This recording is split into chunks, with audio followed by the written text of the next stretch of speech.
Hello friends, welcome to my channel. My name is Rahul.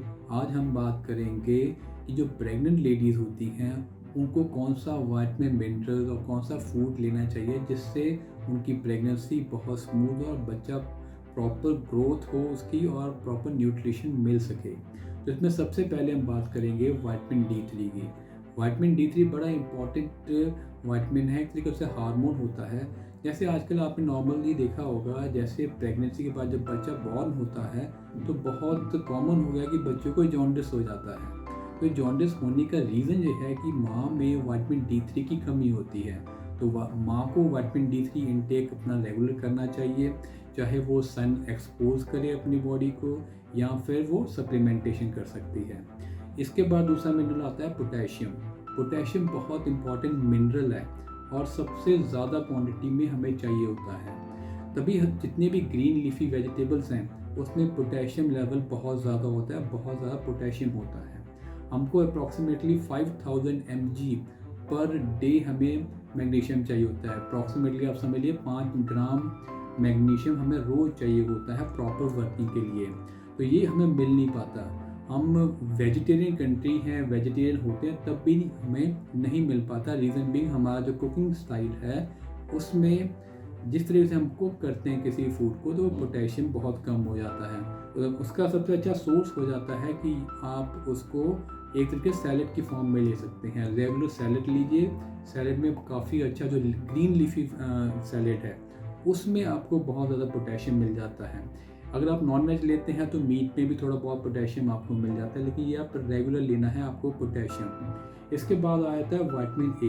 Vitamin A जो होता है ये आपको ग्रीन वेजिटेबल में और वेजिटेरियन सोर्स से मिलता है, लेकिन जो फॉर्म मिलती है वो फॉर्म बहुत कम कन्वर्ट होती है जिस फॉर्म में हमें चाहिए होता है।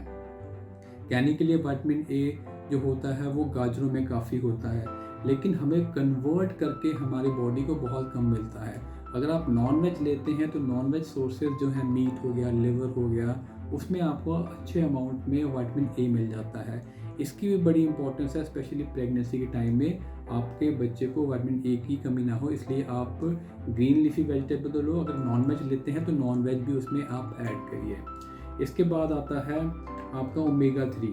ओमेगा 3 बहुत इम्पॉर्टेंट फैटी एसिड होता है। एक्चुअली हमारी डाइट में विटामिन तो बाकी तो हैं, लेकिन ओमेगा 3 में ओमेगा 6 और ओमेगा 9 हमें बाकी ऑयल्स में मिल जाता है। ओमेगा 3 बहुत कम मिलता है, स्पेशली वेजिटेरियन सोर्सेज जो हैं वो बहुत कम है। कहने के लिए हम अखरोट खाते हैं, अलसी खाते हैं, उसमें कहते हैं कि ओमेगा 3 होता है उसमें ओमेगा 3, लेकिन जिस फॉर्म में होता है वो ALA फॉर्म होती है। हमें DHA फॉर्म चाहिए। उसको कन्वर्ट करने में आपकी बॉडी बहुत कम कन्वर्जन होती है। तो वो यहाँ तो आप नॉन वेज सोर्सेज से लीजिए, अगर वेजिटेरियन सोर्स से ले रहे हैं तो आप अखरोट या अलसी लेते हैं तो थोड़ी ज़्यादा क्वांटिटी में लीजिए, जिससे आपको प्रॉपर आपका ओमेगा 3 मिले। ओमेगा 3 बच्चे के स्पेशली ब्रेन के लिए बहुत अच्छा होता है, प्रॉपर ग्रोथ होती है ब्रेन की, इसलिए ओमेगा 3 का सप्लीमेंटेशन करिए या अपनी डाइट में आप बढ़ाइए ओमेगा 3। फिर आता है उसके बाद ट्रेस मिनरल्स। ट्रेस मिनरल्स होते हैं जो बहुत छोटी क्वांटिटी में चाहिए होती हैं। ट्रेस मिनरल एक बड़ी वाइडर टर्म है, इसमें कुछ अप्रॉक्सीमेटली 90+ मिनरल्स होते हैं। इतने ज़्यादा मिनरल्स होते हैं इसमें, जिसमें सोना भी होता है, चांदी भी होता है, प्लेटिनम भी होता है। इस टाइप के मिनरल्स भी हमें चाहिए होते हैं, लेकिन बहुत कम क्वांटिटी में। इसका सबसे अच्छा नेचुरल सोर्स आपको मिल सकता है आप अगर हिमालयन पिंक साल्ट लेते हैं। हिमालयन पिंक साल्ट में ट्रेस मिनरल्स होते हैं लेकिन बहुत कम होते हैं, लेकिन आप उसका यूज़ ले सकते हैं। अगर आप नॉन वेज खाते हैं तो अगेन उसमें अगर आप शेल फिश होती है या ऑर्गन मीट्स होते हैं, और वेजिटेरियन से अगर कोई है तो सी कल्प करके कोई सप्लीमेंट आता है एक, उसमें एक्चुअली वो सी वीड होती है, उसका सप्लीमेंट आता है, वो आप ले सकते हैं। वो वेजिटेरियन होता है, उसमें आपको काफ़ी अच्छे अमाउंट ऑफ आपको ट्रेस मिनरल मिल जाते हैं। इसके बाद आता है आयरन। आयरन बड़ा इंपॉर्टेंट होता है स्पेशली प्रेग्नेंट लेडीज़ के लिए। अब आयरन की भी फॉर्म होती है, एक हीम आयरन होता है, एक नॉन हीम आयरन होता है। जो हीम आयरन होता है वो सारा नॉन वेजिटेरियन सोर्स से मिलता है। इसका फ़ायदा ये है हीम आयरन का, ये बहुत बायो अवेलेबल होता है। बायो अवेलेबल मतलब जैसे ही आप खाते हैं आपकी बॉडी बहुत जल्दी वो आयरन एब्जॉर्ब कर लेती है। लेकिन नॉन हीम आयरन जो होता है वो सारे नॉन वेजिटेरियन सोर्सेज से नहीं मिलता, सॉरी वेजिटेरियन सोर्स से मिलता है। वेजिटेरियन सोर्स में जितने भी आपके पालक हो गए उसमें आपको मिलता है, लेकिन इसकी कन्वर्जन फिर बहुत कम होती है, काफ़ी कम कन्वर्ट होता है आपका आयरन आपकी बॉडी को मिल पाता है। अगर आप वेजिटेरियन हैं तो फिर आप इसकी कंजम्पशन बढ़ाइए कि आपको ज़्यादा खाइए कि आपका उतना अमाउंट आयरन का पूरा हो सके जितना आपको चाहिए।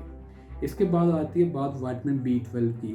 B12 भी बहुत इंपॉर्टेंट विटामिन होता है और इसका सोर्स मोस्टली जो है वो नॉन वेज होता है, एनिमल प्रोडक्ट्स ही होते हैं ज़्यादातर। अगर आप वो ले सकते हैं या फिर आप इसका सिंपल सप्लीमेंट बाय कर सकते हैं, कोई कैप्सूल विटामिन B12 का रेगुलर ले सकते हैं, वो बहुत इंपॉर्टेंट है। और विटामिन C के लिए आपका आ गया सारा, लेमन आ गया, नींबू आ गया या आंवला आ गया या जितने भी बेरीज आती हैं वो हो जाता है, वो आप रेगुलर ले सकते हैं। विटामिन K2 हड्डियों के लिए बहुत अच्छा है। उसके लिए आप जितने भी डेयरी प्रोडक्ट्स हैं जैसे दूध हो गया, मक्खन हो गया, चीज़ हो गया, लस्सी हो गया, इसमें आपको मिल जाता है। अगर आप नॉन वेज खाते हैं तो एग में आ गया, एग योक में होता है, ऑर्गन मीट में होता है। इस टाइप का जो सारे ये विटामिन मिनरल हैं ये बड़े इंपॉर्टेंट है, आपका इसको ख्याल रखना पड़ेगा और इसको रेगुलर लेना पड़ेगा। अगर आप फूड की बात करें तो इन सब में जो फूड आता है तो वो कॉमन फूड होता है मीट। अगर नॉन वेज खाते हैं तो उसमें ऑर्गन मीट या फ्लैश मीट जो आप लेते हैं वो बहुत इंपॉर्टेंट है, आपको at the time of pregnancy उसको लेते रहना चाहिए।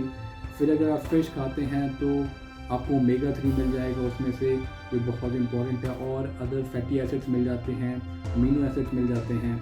और जो वेज खाते हैं तो स्पेशली जो गोभी फैमिली है, गोभी हो गया, पत्ता गोभी हो गया, ब्रोकली हो गया, इसको गोभी फैमिली आप समझ लीजिए। इसको अगर आप खाते हैं तो इनमें आपको काफ़ी अच्छे एंटीऑक्सीडेंट मिल जाते हैं जो एंटी कैंसरस होते हैं, जिसमें आपको अच्छा पोटेशियम मिल जाएगा, मैग्नीशियम मिल जाएगा, कैल्शियम मिल जाएगा, ट्रेस मिनरल मिल जाता है, विटामिन C मिल जाता है। इसके बाद आप सैलड जो मैंने बताया था, सैलड में आपको पोटेशियम मिल जाएगा, मैग्नीशियम भी मिल जाएगा और ट्रेस मिनरल भी मिल जाएंगे, विटामिन C भी मिल जाएगा। तो ये सारी चीज़ें बड़ी इंपॉर्टेंट हैं। और मैंने आपसे बात करी थी एग्स की। एग्स में आपको अच्छा अमाउंट ऑफ प्रोटीन मिल जाता है और इसमें विटामिन K2 मिल जाता है। ये सारे फूड और विटामिन्स आप रेगुलर अपनी डाइट में रखिए तो आप देखेंगे आपकी प्रेगनेंसी बड़ी स्मूथ और आपका बच्चा काफ़ी हेल्दी रहेगा। तो आपका मेरा आज का टॉपिक कैसा लगा? आप इसको लाइक करिए, शेयर करिए और सब्सक्राइब करिए। Thank you.